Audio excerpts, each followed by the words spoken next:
How's it going, ladies and gentlemen? Welcome to a brand new news roundup video. Today we've got a range of topics to talk about, from Ben Affleck returning in his role as Bruce Wayne in Aquaman 2. How is that working? What is really going on there? How that leads into the Flash movie. Of course, also, Keaton talks about returning to Batman in the Flash movie. And then we're going to hit on the Flash actually ending next season. That's been speculated about for some time now, but we've finally got some confirmation on that. So I want to dish some thoughts out on the Flash ending next year. And there's been a new official trailer for Andor, of which I will chuck in a breakdown towards the end of this video. So this video will be timestamped. If you want to just skip to the Andor trailer breakdown or anything else in the video, feel free to do so. I'm really enjoying doing these news roundups because I don't always have all the time in the world to cover absolutely everything, and you guys have been quite positive in your feedback in the comments. You're saying you're digging them, so leave a like on this video if you want to continue to see more news roundups on the channel. I'll be doing them, trying to do them weekly at least, and of course subscribe for more content like this. So let's start off right at the top of my bullet points, and that is the Aquaman 2 Ben Affleck news. So I know I'm a little bit late to this. I actually spoke about it the other day on my live stream. Shout out to anyone who was there in that live stream.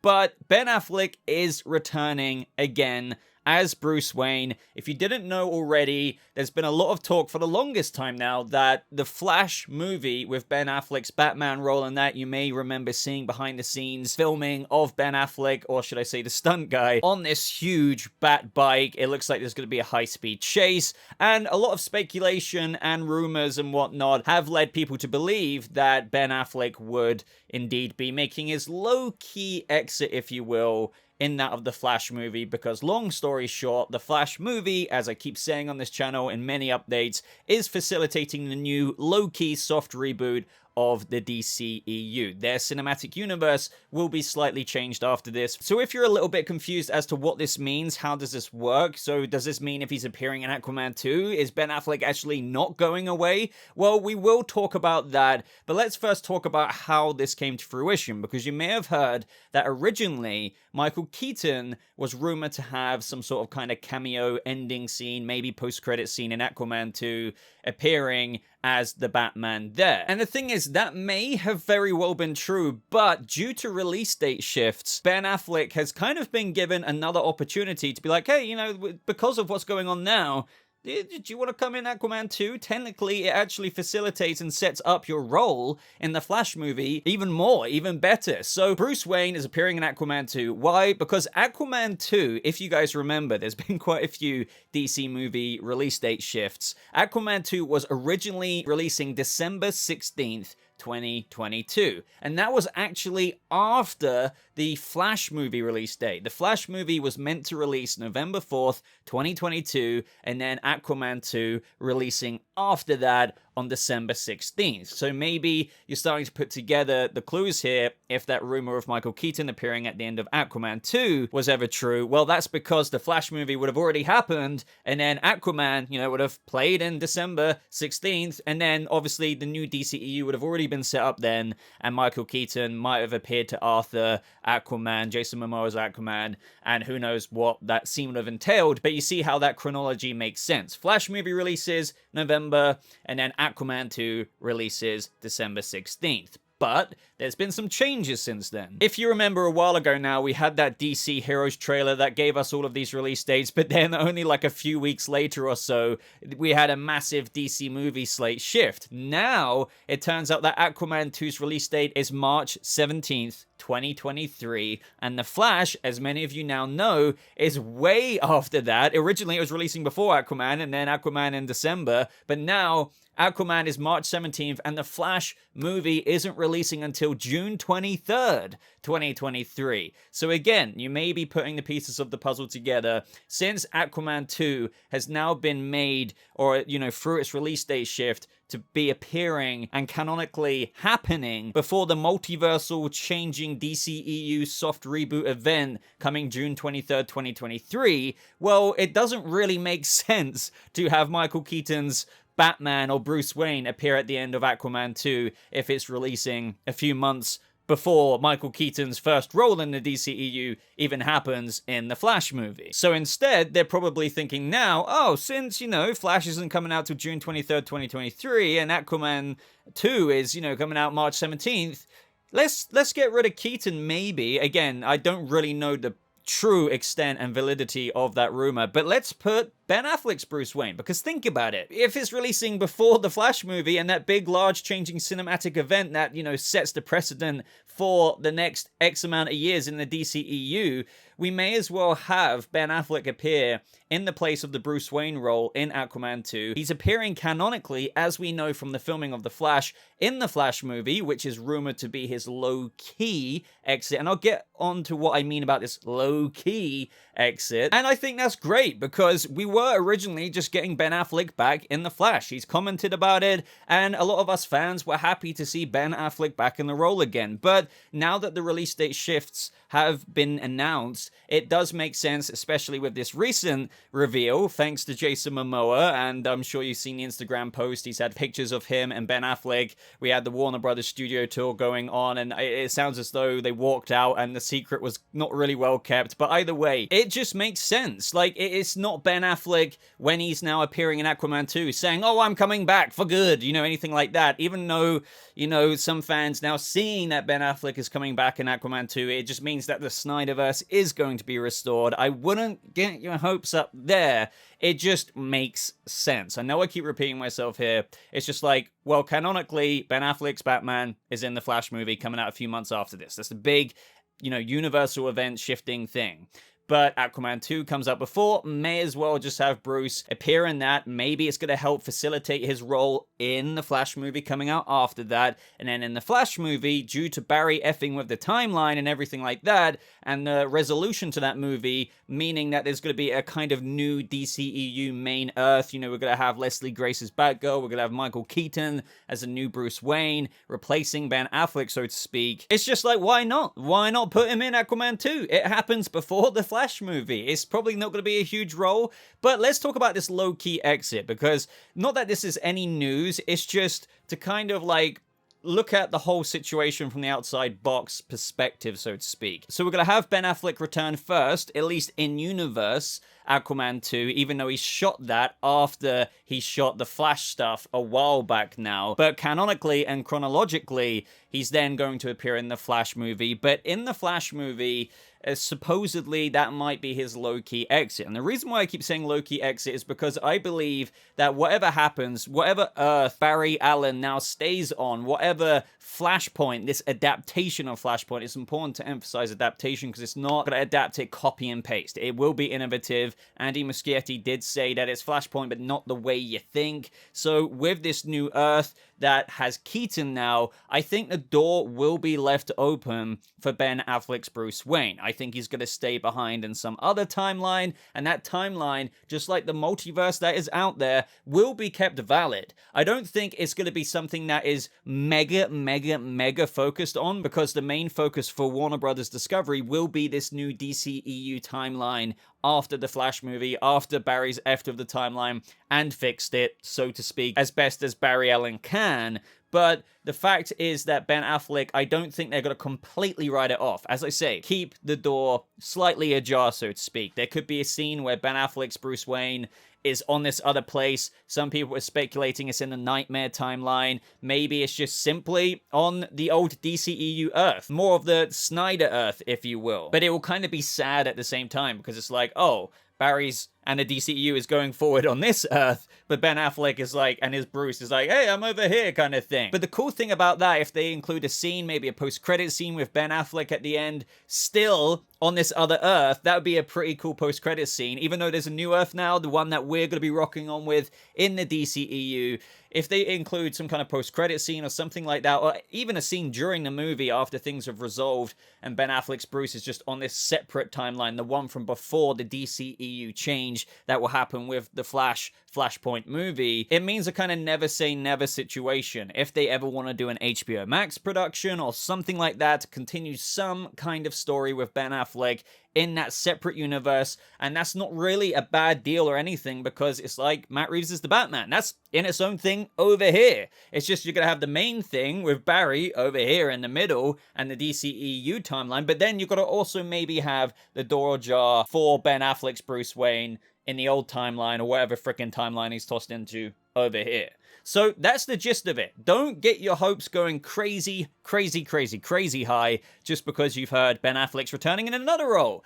It makes sense in terms of why not, if it's happening before the Flash movie. I'm not trying to rain on anyone's parade there. I'm very happy about this. I really like Ben Affleck's Bruce Wayne in many ways. I mean, I'm a big Batman fan, so I like every iteration for different reasons, so to speak. It's just, I'm not going to get ahead of myself, and truly, this is the way, at least for now, I think it's unfolding with all the evidence that they've given us. So let me know what you think of that. How do you feel about Ben Affleck returning before the events of the Flash movie in another role in Aquaman 2? Do you feel like whatever scene he's going to have with Arthur will somewhat help set up the role that he actually plays in the Flash movie? But moving on to the next topic, speaking of Batman, speaking of Keaton, we also have had Michael Keaton talk to Variety very recently in an interview talking about a bunch of things across his career, and one of them obviously having to be a question about returning to Batman after the many years that he's had since playing Batman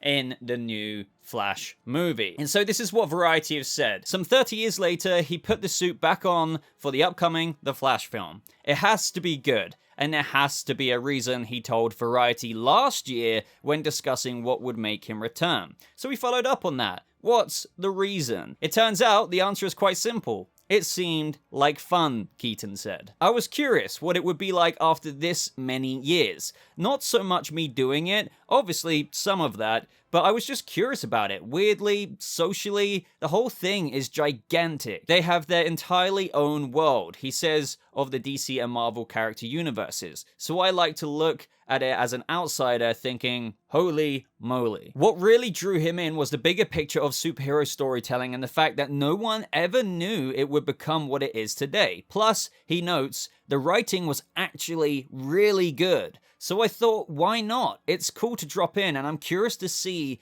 if I can pull it off. They go on to say, since Keaton hasn't watched other superhero films, there have been 7 actors who have played the Caped Crusader since. He admits it was a little confusing to dive back into that world. Bruce Wayne has changed a bit since Keaton last played him, we remind the actor, and after a brief pause, he responds with a smirk, not mine. And I think what he means by not mine is because apparently he has like a lot of one-liners and things like that, some kind of member berries, if you will, to his one-liners of the original Batman movie. Like, you know, if you want to get nuts, let's get nuts. I hope for the sake of this movie that it's well placed, because, you know, member berries are fun. Nostalgia is an easy thing to be like, hey, look, he said that. But if that's all there is to something like, oh, look, he did that. Oh, you know, that's what they did in the previous movie. That's not the only substance there is to enjoying something. So I'm sure it will be placed and it will be nice callbacks, but I'm also just hoping for a lot of substance from this Michael Keaton Batman,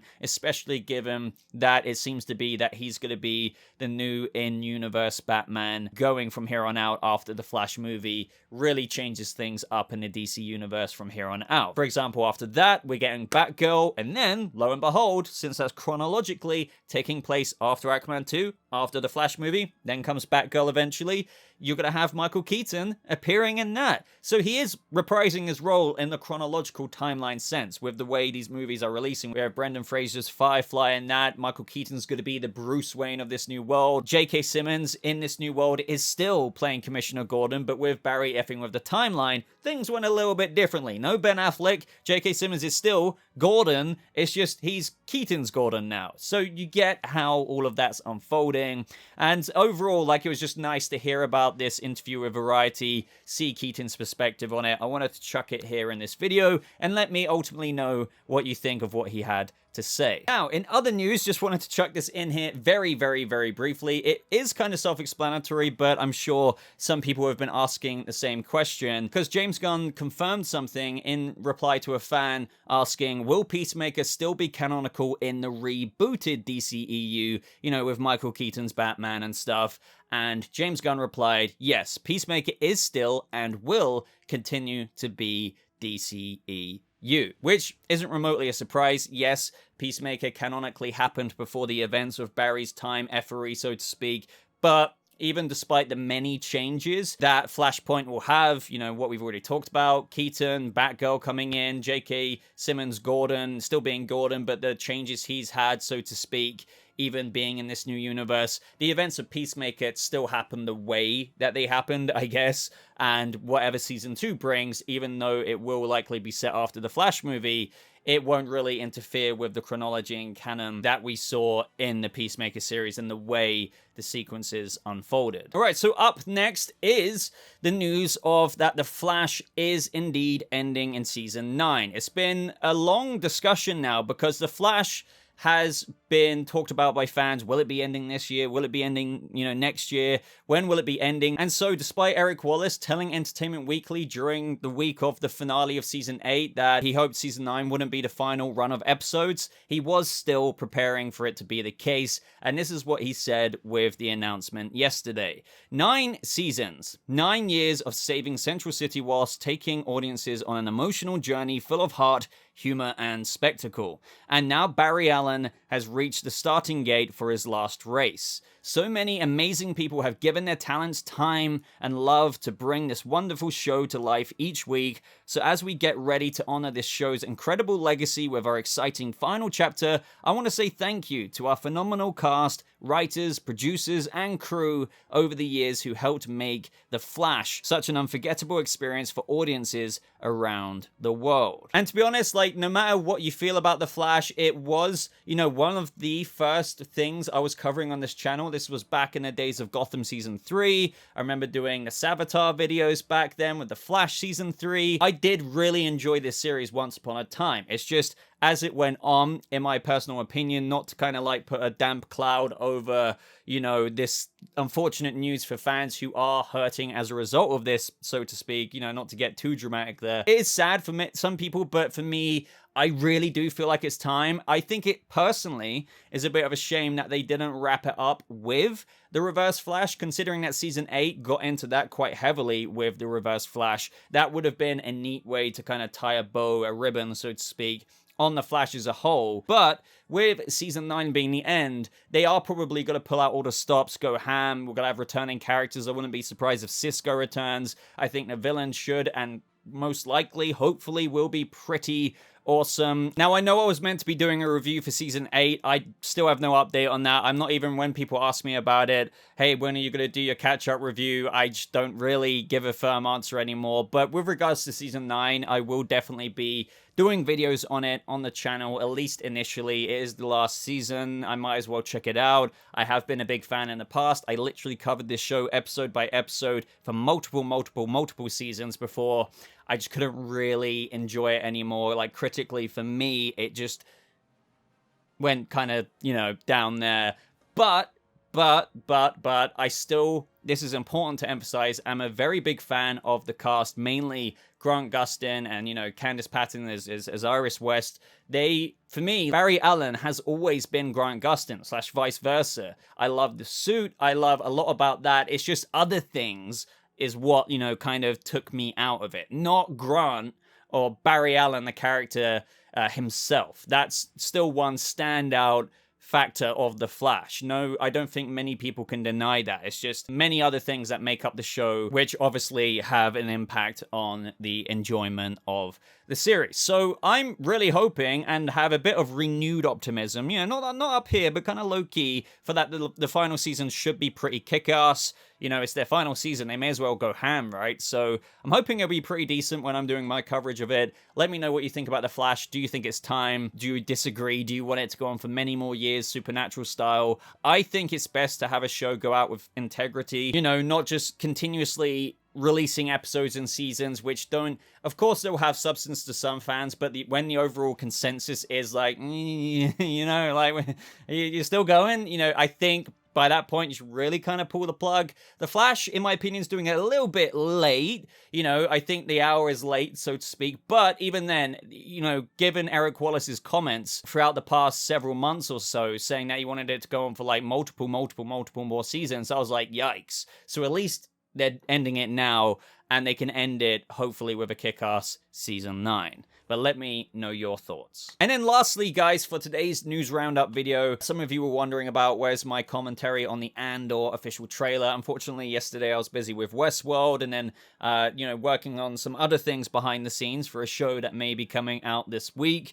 But today, I'm going to include my breakdown, may as well, right? And so with this official trailer for Andor, actually also came a delay to September 21st. So for those who don't really remember, it was originally releasing August 31st, but now, yeah, it's been pushed back all the way to September 21st. But I think this new trailer really does look as promising as what I think a lot of fan consensus has made this show out to be. And trust me, I love Star Wars. A lot of you know this about me. I'm a huge fan, and any critiques is just out of like major passion. And despite what I thought about Kenobi, despite what I think about The Mandalorian, I thoroughly enjoy those shows, but the writing isn't always, you know, up here, but I'm still subjectively really engrossed in it. You know, seeing Ewan McGregor, Hayden Christensen come back despite some of the failings of Kenobi was still an incredible thing for me to enjoy. But Rogue One has always been one of Disney's, if not the best creation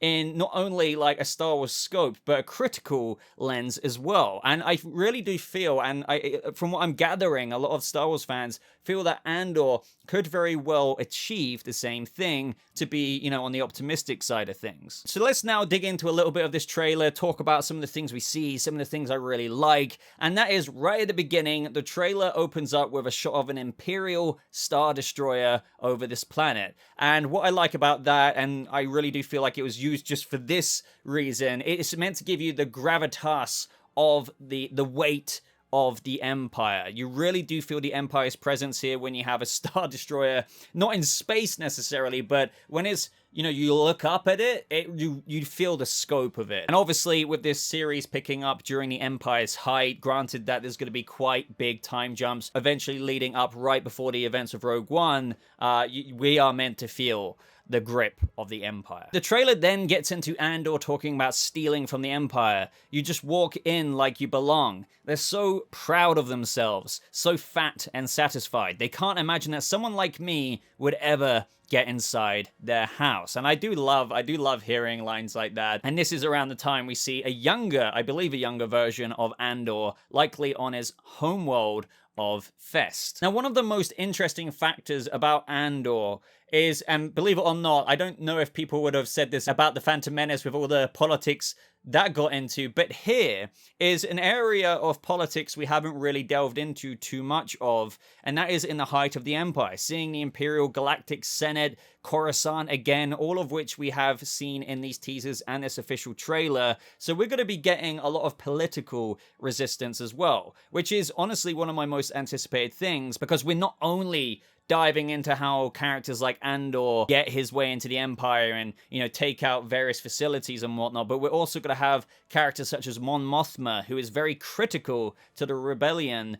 in later years, and probably extremely critical in this series on Coruscant, in the Galactic Senate, as she teases in this trailer. As long as everyone thinks I'm an irritation, there's a good chance they'll miss what I'm really doing. So ultimately, bottom line, seeing how things work in the Imperial Senate under intense situations of trying to fit in with these other Imperial senators, if you will be great to watch unfold. And we already get some dirty looks from other people at her as they talk under this bated breath, so to speak. Not to mention, as well as Stellan Skarsgård's Luthen Rael, I might be butchering that second name, Rael, who seems to be of, you know, some seemingly political importance on Coruscant as well. I believe we see him greeting Mon Mothma in an apartment, if you will, likened to that of Padme's, if you will, on Coruscant. And as a result, we can likely assume that if he's of some kind of political importance, but just like Mon Mothma, working from inside the Empire to wield their power for good and play somewhat this long game in taking down the Empire from within, it will be fairly risky because, don't get me wrong, for most senators, you know, they're being fed fat by the Empire and happily so.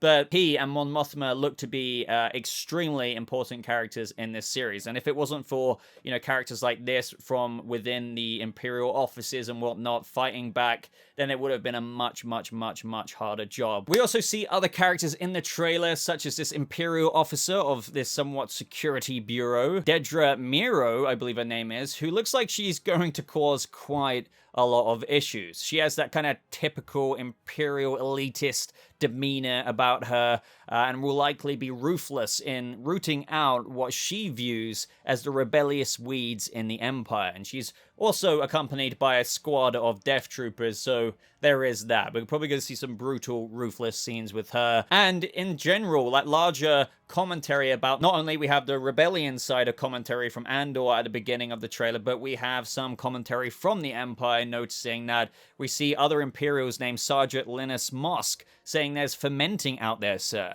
Pockets of fermenting. So they know that there's some rot out there, and they want to kind of squish out the flames, so to speak, before they even roar into a fire. So again, it's going to be interesting to see the perspectives of both sides. And of course, we get to see Saw Gerrera return, and we hear Luthen say that he needs all the heroes he can get, with Gerrera saying, for the greater good, you know, let's call it war. And we know all about Saw Gerrera, of course, from many previous Star Wars iterations. So it's interesting that we're going to see him quite a bit younger, technically, in this series. And I do feel like this is, and especially with Saw, going to get into some of the darker deeds the Rebels have done in the history of achieving a means to an end, and that is very up Saw Gerrera's street. So in this trailer, we likely see moments of this where they're probably, you know, helming this operation to be attacking these high-value Empire facilities, and that is one of the biggest things I'm looking forward to. I believe this has indeed been referenced in Rogue One before, that some of the things they have done, like some of the things we might be seeing peeks at in this trailer, maybe they try and, you know, blow up a target, a facility, but there are some people working within there for the Empire, but maybe not everyone is as loyal to the Empire as the other person, but at the end of the day, there's collateral damage. We might see some of the darkest stuff, and we know that Saw Gerrera will probably be very down for that, but also seeing the humanity maybe of Andor change, because as he says in the trailer, he's tired of losing. He has a lot of hate for the Empire, so yeah, I think, you know, Andor, this series, just kind of like Rogue One, will not really be too shy in getting into the muddied side of the rebellion. And as we even hear from Luthen at the beginning of the trailer, the Empire is choking us so slowly. We're starting not to notice. What I'm asking is this: wouldn't you rather give it all to something real? And it's just like proposing that question. Wouldn't you just rather just give it all, like maybe go all out with something, even if it maybe means death, to something real, sparking that rebellious streak in maybe a big mission, which actually Andor does end up doing in Rogue One. And amongst that commentary, we do see some examples of the Empire choking them slowly via a bunch of stormtroopers and Imperials swarming over this location of people being stopped at gunpoint. And I also like how Luthen acknowledges after this character known as, I believe her name is Cleia? Yeah, I believe it is Cleia. You're slipping. And he says he's not slipping, he's just been hiding for too long. So he's kind of feels like maybe he's been a bit too complacent with the Empire. Maybe he's tried to help out here and then, but Luthen, Stellan Skarsgård's character, has just kind of got to the end of his tether. He is now going to make an actual difference and probably going to die, but not without doing some real good. We also hear the character Cleia say this is what revolution looks like, so it really is time to do some shit. Cleia also seems to be a character of some importance, maybe on Coruscant as well, possibly interacting with Luthen there, and other characters like Mon Mothma, as we see in various shots in the trailer. And we also see other little bits and pieces as well, such as a member of Maz Kanata's race. So guys, those are the details from the Rogue One official trailer. And overall, this does indeed wrap up the news roundup video for today. So let me know what you thought of the Ben Affleck stuff, the Keaton stuff, the Flash ending, and of course the Andor trailer. As always, I really appreciate your support here on this channel as we kind of branch into some new videos that we try and do, such as this news roundup series. I will try and increase the frequency of them because there's always news going into various different fandoms like Marvel, DC, you know, whether it's the Sandman on Netflix or even just the movie side of things, where I want to branch into other topics as well that probably capture a lot of our interests. So thank you for supporting the channel. Thank you for clicking today. If you have got to this point, I really appreciate a like, maybe share the video on social media. If you want to stay a bit more up to date with me, maybe follow me on some social media. I have links down in the description to my Twitter, even my Discord server and whatnot. But until next time, guys, thank you so much for watching. I hope you all have a lovely rest of your day, and I'll see you guys in the next video. Goodbye.